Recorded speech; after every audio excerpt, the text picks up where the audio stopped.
Someone forgets to buy milk. A ceramic plate slips and hits the floor. And suddenly, a completely ordinary Tuesday evening turns into a screaming match that lasts until 2 a.m.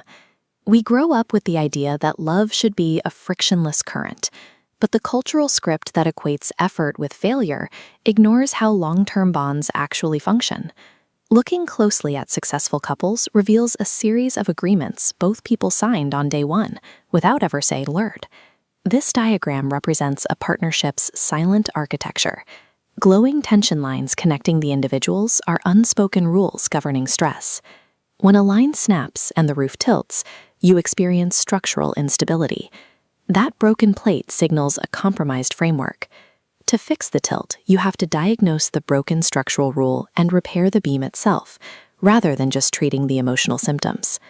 Rule 1 is emotional autonomy. This challenges the common misconception that true intimacy requires two identities to merge into one.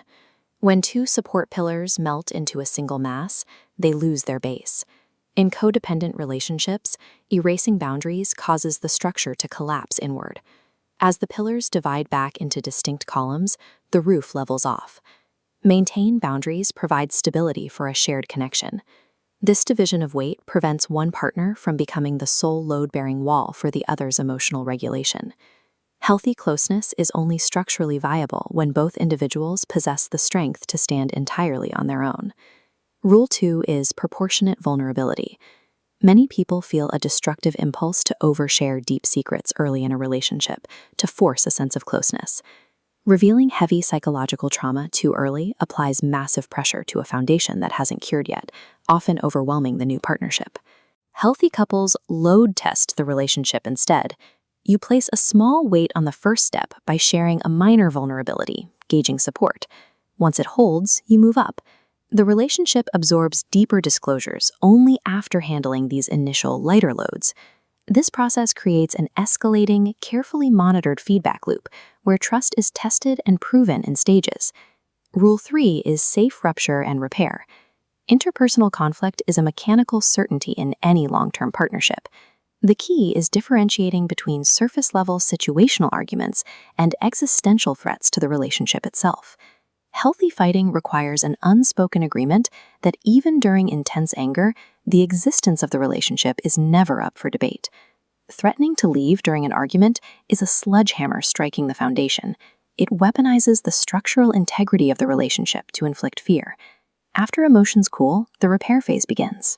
This is the active process of re-establishing safety and patching any cracks caused by the conflict. Longevity is determined by the elasticity of the foundation and the speed of the repair, not by a lack of friction. The fatal vulnerability of silent architecture is the assumption that both partners are working from the exact same invisible blueprint. When two conflicting sets of unspoken rules collide during a moment of high stress, the relationship becomes chaotic and unpredictable. Stability requires a shift in perspective. Partners must transition from passive participants into active co-architects. This means auditing your implicit rules and negotiating them into a unified framework. As these two different floor plans slide together, you create a single, legible blueprint that you both agree to follow. True intimacy is achieved when these unspoken rules are finally verbalized, transforming fragile assumptions into a conscious, resilient agreement.